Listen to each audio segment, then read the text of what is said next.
Hello friends. हम लोग यहाँ पढ़ने वाले हैं। एक ट्रिब्यूनल है जिसको हम इलेक्शन ट्रिब्यूनल के नाम से जानते हैं। इलेक्शन ट्रिब्यूनल का क्या काम होता है? Adjudicating the disputes relating to state legislature. मतलब कि स्टेट में जो इलेक्शन होते हैं स्टेट लेजिस्लेटिव असेंबली के, उसके इलेक्शनों से रिलेटेड कोई भी डिस्प्यूट्स, कोई भी इश्यूज होता है उसको निवारण का, उसको सुलझाने का काम करती है इलेक्शन ट्रिब्यूनल। अब इलेक्शन ट्रिब्यूनल कैसे बनाई जाती है? इलेक्शन ट्रिब्यूनल एक अथॉरिटी होती है, और we can say a small court और इंस्टीट्यूशन, जो कि बनाया जाता है under the article of 323 B of the constitution, जो कि 42nd अमेंडमेंट एक्ट 1976 के थ्रू लाया गया था, जोड़ा गया था हमारे कॉन्स्टिट्यूशन में। अमेंडमेंट एक्ट है।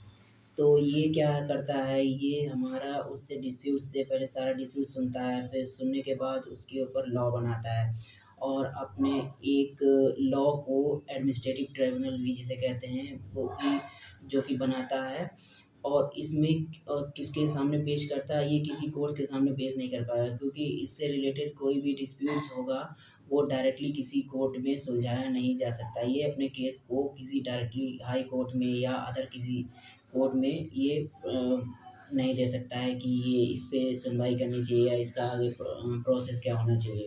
फिर क्या करता है? ये सारे कोर्ट्स तो पहले high court will cease to judgement on this type of issues relating to elections. तो इसलिए क्या होता है कि पहले ये लॉ बनाता है, फिर ये अपील करता है with the decision of the tribunal, appeal करता है सुप्रीम कोर्ट को to grant a leave under the article of 136। मतलब कि क्या होता है? ये सुप्रीम कोर्ट से अपील करता है, तो सुप्रीम कोर्ट के पास एक पावर होती है, जो उसकी पावर कहाँ से आती है? अंडर द आर्टिकल ऑफ 136, मतलब आर्टिकल 136 यानी अनुच्छेद 136 के तहत सुप्रीम के पास पावर होती है, जो कि ग्रांट करता है special leave to hear the case of administrative tribunal relating to elections of the state legislature. मतलब कि जो राज्य में जितने चुनाव होते हैं उससे रिलेटेड किसी भी डिस्प्यूट्स को एजुकेट करने के लिए सुप्रीम कोर्ट के पास एक पावर होती है, जो कि स्पेशल लीव ग्रांट करता है अंडर आर्टिकल 103। तो उसके अकॉर्डिंग ये सारी सुनवाई करता है, फिर सारे डिस्प्यूट्स को का डिसीजन देता है फाइनल सुप्रीम कोर्ट। ये हो गया। और अगर हम बात करें कि किसी और डिसीजन से रिलेटेड, मतलब स्टेट में कोई और डिसीजन हो या आर्म्ड फोर्सेस से रिलेटेड कोई डिसीजन लेना हो, उसके पास भी ट्रिब्यूनल बना के चले गए सुप्रीम के पास कि भैया हमारा ये भी सुलझा दो, तो नहीं। केवल इलेक्शन से रिलेटेड जो डिस्प्यूट्स होते हैं उसके अकॉर्डिंग ये आर्टिकल 36 बनाया गया है, बस। तो अगर हम बात करें कि office of the president and vice president, तो उससे रिलेटेड हमारा सुप्रीम कोर्ट ही काफ़ी है, वही सारा डिसीजन ले लेता है उससे डिस्प्यूट से पहले। या तो प्रेसिडेंट और वाइस प्रेसिडेंट के इलेक्शन डायरेक्ट इलेक्शन नहीं होते हैं, एडल्ट सफरेज से नहीं होते हैं, वो इनडायरेक्ट इलेक्शन होते हैं, प्रोपोर्शनल रिप्रेजेंटेशन के थ्रू इलेक्शन होते हैं प्रेसिडेंट के और वाइस प्रेसिडेंट के।